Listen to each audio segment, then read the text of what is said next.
guys, welcome to the first episode. I don't know kung saan ako ni pag so good. This video is all about Eskwela ko og Mechanical Engineering sa Cebu, University of Cebu main campus. Unya ni undang ko. Muna akong story. So, let's get into it. Mura na, dritso na ta.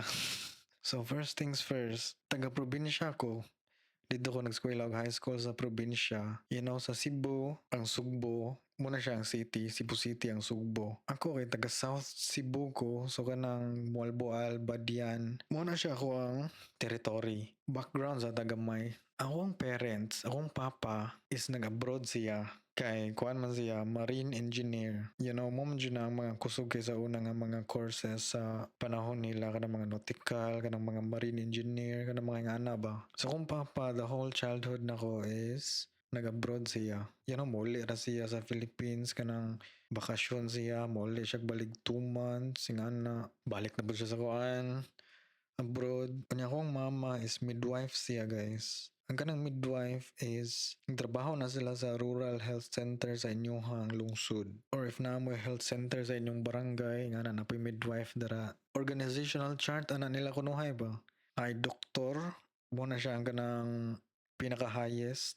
Sunod sa doktor kay ang nurse. Kanya sunod kay ang midwife. Sunod sa midwife kay barangay health workers like mga BHW ba. I don't know if sakto ba na pero muna siya ako na-remember. So akong mama, nagdako ko nga kuyog na ko akong mama kaya akong papa abroad. Grabe kayong mga expectation ni mo, no? Kanang ako may kinamagawangan sa amuang family. So grabe kayong mga expectation kay dapat ang imong kuhaon nga kurso kay kanang doktor, kanang mga architect, kanang engineer, something kanang ikapanghambog ka ba? Like, ako ang anak, doktor, ako ang anak, engineer, nga na gani. Grabe na kayo ng pressure na nimo. Like, at a young age, niya, ako dili dyan ingon nga kanang, kaya na ko niya, sweeto kay ko ani, kamaw ko ani, Na may uban nga kanang ilang mamagpapa, or ilang papa kay pulis, so sila kay nagpulis sila, kay na sila idea sa ibuhaton ni ngani. Naiuban nga doktor ilang mamagpapa, niya magdoktor ilang anak, architect lang anak. So akong papa is engineer man. Gikuha na ko nga course is mechanical engineer. Honestly, mag-IT jud ta ko sa una.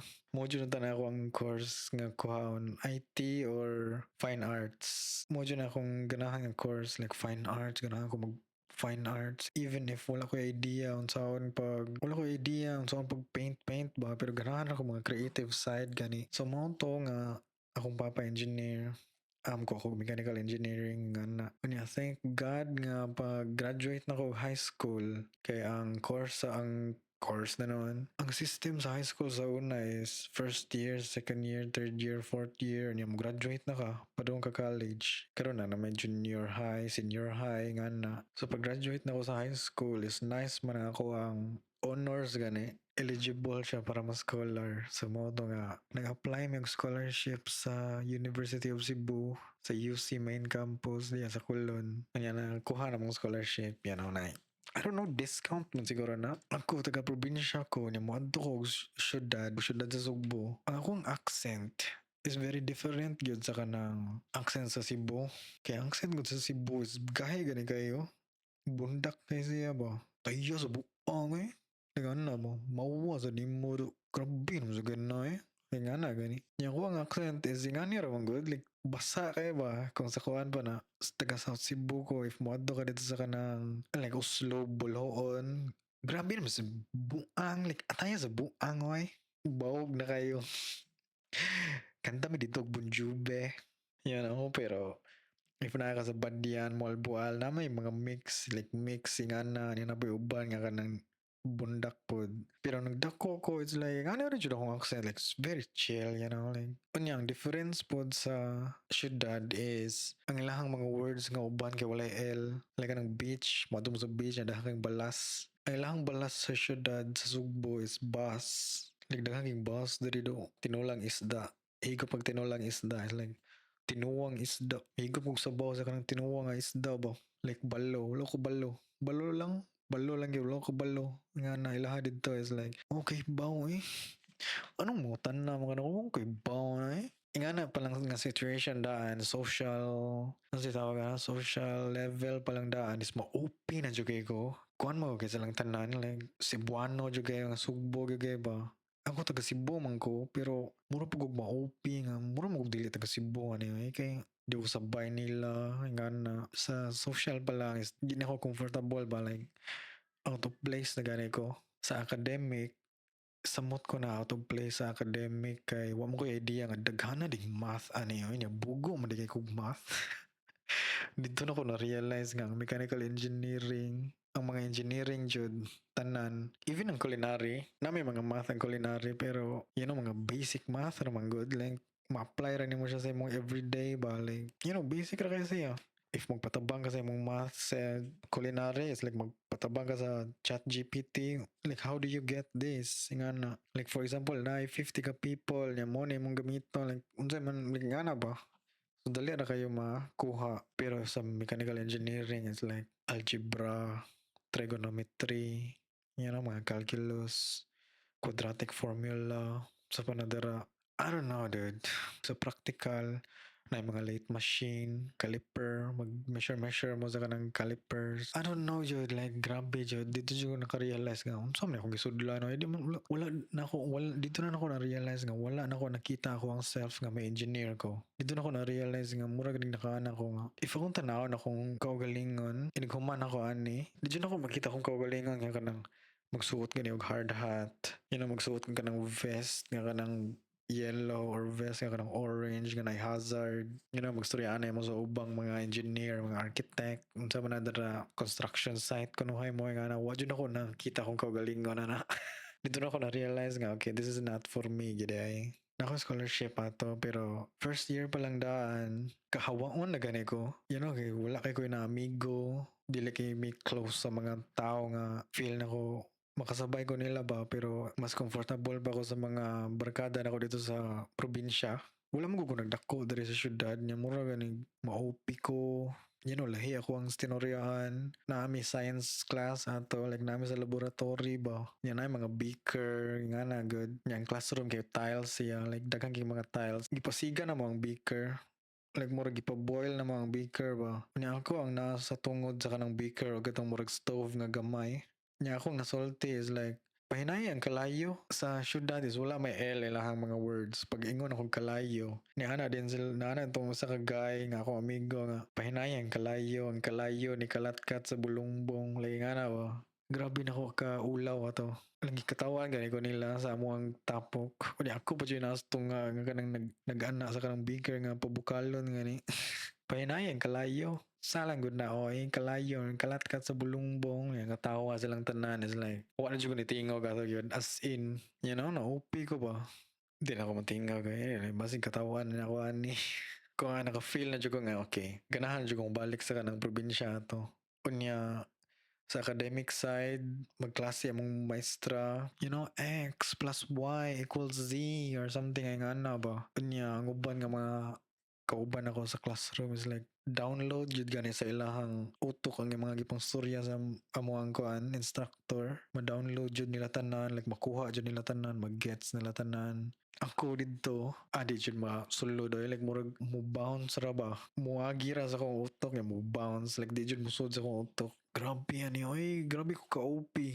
Nine times nga magtinubagay sila sa maestra. Ma'am, kana siya ma'am. Kuha na siya ma'am. Ano siya nga, kana siya dong. X, kuha na siya dong. Gamito na to ang kanina formula dong. Niya ako rito like shit. Ito kanang kumao mo ganislahan niya eh. Kana ganing, anong maayo ang ganislahan niya eh. Wala siya kuha ni. Naiuban nga ka na magansiranay na niya uban like buisa jud kani sa kamot like mama maki-answer na mambi wala ko sa board niya ang ko'y butang sa formula ka mga kani mga formula nga taas kayo una niya magkagamay magkaana ba ang tud nga x equals something ana na lang makaana jud ko nga shit ayaw jud kong tawag jud please lang palihog lang like sa mahimo kong statwa god if mulihog ko ani no if gamay mo lang nga kanang lihok makitaan ko sa maestra nga nilihok is like dong alin ikaw isuwat ng imuhang kuan ani formula ani diri ma'am sakit akong tiyan. Dili ko makatindog ma'am kay sakit na kaya akong tiyan ma'am please lang ayaw akong tawag ka yang uban is like ma'am ako lang ma'am ay ma'am ako answer ma'am please mao to nga na-realize na ko nga bugo ko na-realize na ko nga out of place ko nya dili wala mong gugo na inspired nga kanang dapat humnon dyan ako ni nga na ba dapat ako dyan yung tiwason kay uban nga mga students is like luoy kay ilahang kanang parents nga na sila ang kuan like wala na ko na realize dito sa una pero karon na realize na nako mura gani nagsalig ko ba kay akong papa abroad. Akong papa abroad dagko kay tag kwarta dito nga na karon nga na realize na nako na nga naa ko sa abroad. Yan ang murag ma-relate po ni may mong kaugalingon sa nagian sa imong papa sa una ba nga shit nga nim din mo abroad no. Nagdim din sa yun. Kalisod bandayan pero sa una nagasalig ko nga di mo undang ko sa may kuan na may undang ko abroad bitaw akong papa bitaw. So mao to nga pag first year nahuman ako ang first year niya pag second year is nawala akong scholarship guys like fuck hindi man nato ma-maintain na tong scholarship bugo mo jud kita daghanan ako hagbong lagi as in once nga naa ako hagbong niya dito na ako na realize nga okay di na jud ako ni kaya gid so pag second year first sem eskwela pa ko pero pag second year second sem is wala na ako ni eskwela niundang na ko grabe na ako ka out of place naglisod na ko sa ako ang mga subjects magkalisod pa man gud ni magkalisod pa jud ni Yan, wala na gyud ako nag-gets daan karon pa lang first year pa lang naglisod na ko second year samot unsa na lang ihani nig third year ning fourth year nga na ba ni mag-review pa ka para sa mga exam dira nga na bro di jud ako I cannot do this man di jud ako ni kaya gyud karon pa lang daan naglisod ko niya I know nga magkalisod pa jud ni second year second sem ni undang na sa alin ay ni uli ko probinsya na dito tanang lingaw na dito akong mga barkada, dili ko OP dito ko nagdako. Sige ra may galaag, sige ra may ligog dagat, ligog kawasan, nga na ba, ligog mga falls, sige tagay. Dili na ka matulog og sayo, di na ka dapat mamatawag sa iyo kay wala kay klase. Tambay ra magadara.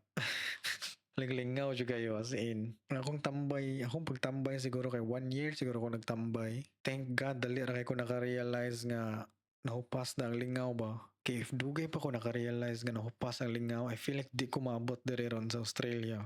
Na-realize na ko nga akong mama, kay nagpuyo maminduhan ni mama. Na-realize na ko nga kapoy kani siya trabaho gani. Ko nang mga laba siya sa among mga labanan, maghugas siya plato, magluto, is like magtrapo siya sa iyang singot nga na kapoy siya trabaho. Niya ako is like wala ko gibuhat, hubog, sige galaag, nga na ba like na-realize na ko bang unsa may nga ra jud ko. Like mo na jud ni akong life. Tambay ta diri sa tong barangay.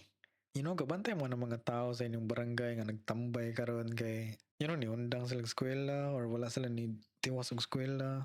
So, na-realize ako kay nga na jud ko padung ani ba. Grabe to dito ko naka-feel og loss in life gyud. Biyaan ka sa panahon. Ang uban yung padayon sa ilang eskwela, ang uban kay nag 2-year course ra niya. Graduate na sila kay 2 years man. Second year first sem ni kuan man ko di ara mo kutob pag second year second sem ni undang naman ko niya uban nag 2-year course nga kanang ka-batch na ako is like asa man ako nga na akong cellphone kagubawon sig tagak ang casing kay mo bulag na sa iyang kuan ba screen di mo muta ka pangayo og pampalit og cellphone kay ni undang na ganita awkward kayo mangayo kag pampalit og cellphone ni undang ka ang ilahang gibayad nga tuition kapoy kay pangitag kwarta nga na samot na sa papa na ko nga OFW siya ni mo na po na akong kinabuhi karon kapoy kay pangitag kwarta niya mangayo ra kag kwarta pampalit og cellphone nila lang sa may gamit nimo nganong mangayo kag kwarta na mo pangitag kwarta imo kaugalingon dito tanan na mga tuition gibayad nimo gisayangan ra nimo like grabe ko ka depress once nga nahupas na ang lingaw is dito na ang depression na ang nipuli, ang reality na ang nipuli ba? Like mga thoughts nga kanang sisunod ani,